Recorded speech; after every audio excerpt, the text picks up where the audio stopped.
Hi friends, എല്ലാവർക്കും പുതിയൊരു വീഡിയോയിലേക്ക് സ്വാഗതം. ഇന്ന് നമ്മൾ വളരെ ഈസി ആയിട്ട് ടേസ്റ്റി ആയിട്ട് എങ്ങനെയാണ് ഒരു മന്തി ഉണ്ടാക്കുന്നതെന്ന് നോക്കിയാലോ. അപ്പോൾ നമുക്ക് മന്തി ഉണ്ടാക്കുന്നതിലേക്ക് കടക്കാം. അതിനായി ഞാനിവിടെ 2 ക്യാപ്സിക്കം നന്നായിട്ട് ചെറുതായിട്ട് കട്ട് ചെയ്ത് വെച്ചിട്ടുണ്ട്. ഒരു പിടി മല്ലിയില, ഒരു പിടി പുതിനയില, പിന്നെ നമ്മൾ ചെറിയ ജീരകം പൊടിച്ചത് 2 ടേബിൾ സ്പൂൺ ചെറിയ ജീരകം പൊടിച്ചത്, 1.5 ടേബിൾ സ്പൂൺ കുരുമുളക് പൊടി, 2 ചിക്കൻ ക്യൂബ്, കുരുമുളക് നമ്മൾ ഹോൾ കുരുമുളക്, പിന്നെ 2 ഡ്രൈ ലെമൺ എടുത്തിട്ടുണ്ട്. അതുപോലെ നമ്മൾ ചിക്കൻ കഴുകി വൃത്തിയാക്കി വെച്ചിട്ടുണ്ട്. പിന്നെ നമ്മളിവിടെ എരിവിനായിട്ട് കുരുമുളക് പൊടിയും പച്ചമുളകാണ് എടുക്കുന്നത്. നമുക്കിനി അതിൻ്റെ മസാല റെഡിയാക്കാം. അപ്പോൾ നമ്മളിതാ ഇവിടെ ക്യാപ്സിക്കവും പുതിനയിലയും മല്ലിയിലയും നമ്മൾ ഇട്ട് കൊടുക്കുന്നുണ്ട്. നമ്മൾ ചിക്കൻ റെഡിയാക്കുന്ന നമ്മൾ മന്തി ഉണ്ടാക്കുന്ന പാത്രത്തിലേക്ക് ക്യാപ്സിക്കവും മല്ലിയിലയും പുതിനയിലയും നമ്മൾ ഇട്ട് കൊടുത്തിട്ടുണ്ട്.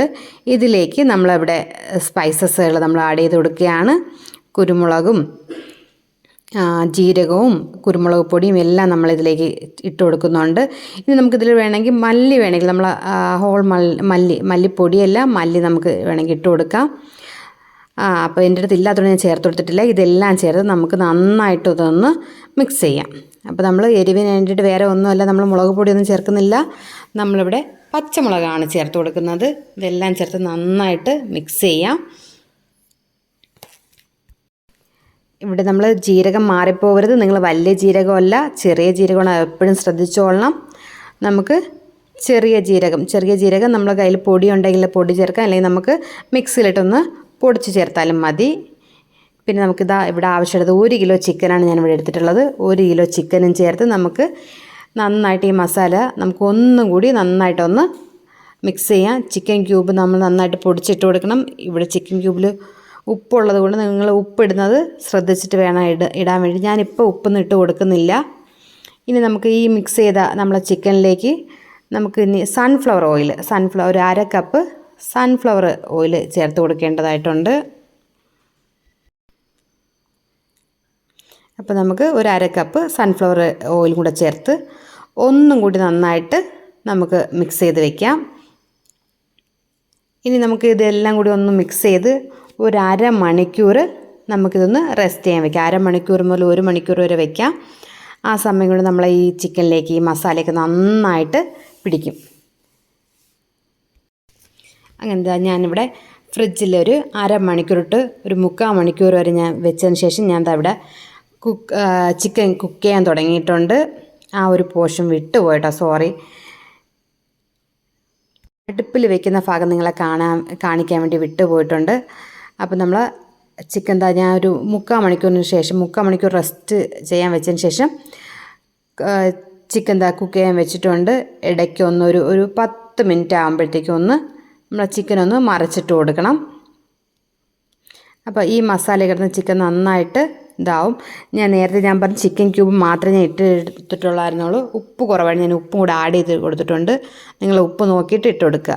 അപ്പോൾ ഈ ചിക്കനിൽ ഇടയ്ക്കിടയ്ക്കൊന്ന് മറച്ചിട്ട് കൊടുക്കണം. അതുപോലെ ഈ കണ്ടിട്ട് ഒരു വെള്ള കളർ ഫീൽ ചെയ്യുന്നത് കൊണ്ട് ഒരു അല്പം ഫുഡ് കളർ വേണമെങ്കിൽ നമുക്ക് ആഡ് ചെയ്ത് കൊടുക്കാം. അപ്പോൾ ചിക്കൻ ഇടയ്ക്കിടയ്ക്കൊന്ന് തിരിച്ച് മറിച്ചിട്ട് കൊടുക്കണം, ഇല്ലെങ്കിൽ ഒരു ഭാഗം മാത്രം കുക്കാവും. കാരണം നമ്മളെ ക്യാപ്സിക്കം നന്നായിട്ട് വെന്ത് വന്നിട്ടുണ്ട്. നമ്മൾ നന്നായിട്ട് ചെറുതായിട്ടാണ് നമ്മൾ ക്യാപ്സിക്കം കട്ട് ചെയ്തിട്ട് കൊടുത്തത്. അപ്പോൾ നമുക്ക് ഇനി ചിക്കനിലേക്ക് നിങ്ങൾക്ക് ആവശ്യമാണെങ്കിൽ മാത്രം നമ്മൾ ഈ ഫുഡ് കളർ ചേർത്ത് കൊടുത്താൽ മതി. അല്ലെങ്കിൽ നമുക്ക് ഫസ്റ്റ് നമ്മൾ മസാല ചേർക്കുന്ന സമയത്ത് ഫുഡ് കളർ ചേർത്ത് കൊടുത്താലും പ്രശ്നമില്ല. ഞാൻ അപ്പോഴും ചേർത്ത് കൊടുത്തില്ല, ഇപ്പോഴാണ് ഈ ടൈമിലാണ് ഞാൻ ഫുഡ് കളർ ചേർത്ത് കൊടുത്തത്. ഈ ഫുഡ് കളർ കൂടെ ചേർത്ത് നമുക്കൊന്നും കൂടെ നന്നായിട്ടൊന്ന് മിക്സ് ചെയ്യാം. അപ്പോൾ നന്നായിട്ടൊന്ന് മിക്സ് ചെയ്തിട്ടുണ്ട്. നമ്മൾ മസാല ഒന്നും കരിഞ്ഞ് പോകാതെ നോക്കണം. നമ്മളെപ്പോഴും ലോ ടു മീഡിയം ഫ്ലെയിമിൽ വെച്ചിട്ട് വേണം നമുക്ക് കുക്ക് ചെയ്യാൻ. നമ്മളെ മസാലയൊക്കെ നല്ല രീതിയിൽ വെന്ത് വന്നിട്ടുണ്ട്. നമ്മൾ ചിക്കനൊക്കെ കണ്ടോ, നമ്മളല്ലാതെ നമ്മൾ വേറെ ഒന്നും കൂടി നമുക്കിത് കുക്ക് ചെയ്യേണ്ട ആവശ്യമില്ല. അല്ലാതെ തന്നെ നമ്മൾ ചിക്കനൊക്കെ നന്നായിട്ട് വെന്ത് വന്നിട്ടുണ്ട്. ഈ സമയത്ത് നമുക്ക് റൈസ് റെഡിയാക്കാം. അതിന് പാത്രം വെച്ചിട്ടുണ്ട്. ഇതിൽ നമ്മൾ ഏത് പാത്രത്തിലാണോ റൈസ് എടുക്കുന്നത് അതിനൊരു 2 പാത്രം വെള്ളം, ഒരു പാത്രത്തിന് 2 പാത്രം വെള്ളം എന്നുള്ള രീതിയിൽ നമുക്ക് എടുക്കാം. ഞാനിവിടെ വെള്ളം തിളപ്പിച്ചെടുത്തിട്ടുണ്ട്. അത് നമ്മൾ റൈസ് വേവിക്കുന്ന പാത്രത്തിലേക്ക് ഒഴിച്ചു കൊടുക്കാം. ഞാനിവിടെ അതിന് വേണ്ടിയിട്ട് ഈ റൈസ് വേവിക്കാൻ വേണ്ടിയിട്ട് നമുക്ക് ആവശ്യമായിട്ടുള്ള പട്ട, ഏലക്ക, ഗ്രാമ്പു ഈ സ്പൈസസ് എല്ലാം ചേർത്ത് കൊടുക്കാം.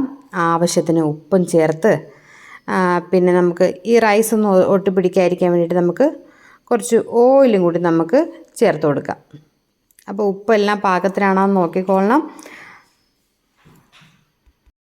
അതുപോലെ നമ്മൾ റൈസ് ഒട്ടിപ്പിടിക്കാതിരിക്കാൻ വേണ്ടിയിട്ടാണ് നമ്മൾ ഓയിൽ ചേർത്ത് കൊടുത്തിട്ടുള്ളത്. ഇവിടെ ഞാൻ 1 കിലോ അറബിക് മന്തി റൈസാണ് എടുത്തിട്ടുള്ളത്. ഇത് ഞാൻ ഒരു അരമണിക്കൂർ കുതിർത്തിയ റൈസാണ്.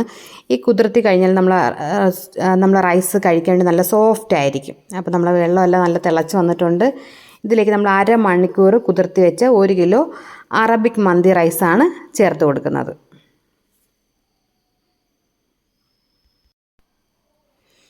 അപ്പോൾ അരിയൊക്കെ നമ്മൾ തിളച്ച വെള്ളമാണ്, ശ്രദ്ധിച്ചിടണം. അപ്പം നമ്മൾ 1 കിലോ അരി നമ്മൾ ഈ വെള്ളത്തിലേക്ക് ചേർത്ത് കൊടുക്കുകയാണ്. ഇനി നമുക്ക് ഒരു 10 മിനിറ്റ് അടച്ചു വെച്ച് കുക്ക് ചെയ്യാം. ഇടയ്ക്ക് റൈസൊന്നും നോക്കിക്കോളണം. റൈസിന് വേവുന്നത് നമ്മൾ ഒരുപാട് കുത്തി മറിക്കരുത് റൈസൊന്നും. ഞാനിവിടെ നോൺ സ്റ്റിക്കിൻ്റെ പാത്രമാണ് എടുത്തിട്ടുള്ളത്, അതുകൊണ്ട് അധികം അടി പിടിക്കത്തില്ല. നിങ്ങൾ കുക്ക് ചെയ്യുമ്പോഴത്തേക്ക് അത് ശ്രദ്ധിച്ച് വേണം കുക്ക് ചെയ്യാൻ. നിങ്ങൾ എടുക്കുന്ന പാത്രത്തിനെ ഡിപ്പെൻഡ് ചെയ്തിരിക്കും. അപ്പോൾ ഒന്ന് ശ്രദ്ധിച്ചോളണം. ഇടയ്ക്കൊക്കെ ഒന്ന് ഇളക്കി കൊടുക്കണം. അപ്പോൾ ഏകദേശം നമ്മുടെ റൈസ് ഒരു 3/4 ഭാഗത്തോളം വെന്ത് വന്നിട്ടുണ്ട്. ഈ റൈസ് നമ്മൾ ഒരു 10-20 മിനിറ്റ് കൊണ്ട് നമ്മളെ റൈസ് നല്ല രീതിക്ക് വെന്ത് വരും. നമ്മുടെ റൈസ് എല്ലാം നല്ല സുന്ദര കുട്ടപ്പനായിട്ട് റെഡി ആയിട്ടുണ്ട്. നമുക്കിനി നമ്മളെ ചിക്കനിലേക്ക് നമ്മുടെ റെഡി ആയിരിക്കുന്ന റൈസ് ചേർത്ത് കൊടുക്കാം. ഈ ചിക്കനിലേക്ക് റൈസും കൂടെ ചേർത്ത് നമുക്കൊരു 10 മിനിറ്റ് ലോ ഫ്ലെയിമിൽ നമുക്കിടാം. നമുക്കിനി റൈസ് ഒന്ന് കളറാവാൻ വേണ്ടിയിട്ട് നമുക്ക് ഫുഡ് കളർ നമുക്കിഷ്ടമുള്ള യെല്ലോ ആണെങ്കിൽ യെല്ലോ, റെഡ് ആണെങ്കിൽ റെഡ് ചേർത്ത് നമുക്ക് ഒന്ന് ഡെക്കറേറ്റ് ചെയ്യാം. ഇതാ നമ്മുടെ 10 മിനിറ്റ് കഴിഞ്ഞ് ചിക്കനും നമ്മളെ റൈസും എല്ലാം നല്ല രീതിയിൽ നല്ല കുക്കായി വന്നിട്ടുണ്ട്. അപ്പോൾ നമ്മൾ മന്തി അവിടെ റെഡി ആയിട്ടുണ്ട്. നമുക്കിനി മന്തിയുടെ കൂടെ കഴിക്കാൻ വേണ്ടിയിട്ട് ഒരു ചട്നി റെഡിയാക്കാം. അതിനായിട്ട് നല്ല 2 പഴുത്ത തക്കാളിയും 1 സവാള, കുറച്ച് മല്ലിയില, 1 പച്ചമുളക്. ഞാൻ 1 പച്ചമുളക് എടുത്തിട്ടുള്ളൂ. നിങ്ങളുടെ എരിയുടെ ആവശ്യം അനുസരിച്ചിട്ട് വേണം എടുക്കാൻ വേണ്ടിയിട്ട്. അത് മിക്സിയിലിട്ട് നന്നായിട്ടൊന്ന് അടിച്ചെടുത്തിട്ടുണ്ട്. വെള്ളം ചേർക്കാതെ അടിച്ചെടുക്കണം. നമ്മൾ മിക്സി കഴുകി ജസ്റ്റ് ഒന്ന് വെള്ളം ഒഴിച്ചാൽ മാത്രം മതി. ഇവിടെ നമ്മുടെ സുന്ദര കുട്ടപ്പം നമ്മൾ മന്തി റെഡി ആയിട്ടുണ്ട്. വളരെ ഈസി ആയിട്ടും ടേസ്റ്റി ആയിട്ടും നമുക്ക് ഉണ്ടാക്കിയെടുക്കാൻ പറ്റുന്ന നല്ലൊരു മന്തി. അപ്പോൾ എല്ലാവരും ട്രൈ ചെയ്ത് നോക്കണം. ട്രൈ ചെയ്ത് നോക്കിയിട്ട് എങ്ങനെയുണ്ട് മന്തി എന്ന് എല്ലാവരും കമൻറ്റ് ചെയ്യണം. Okay, thank you.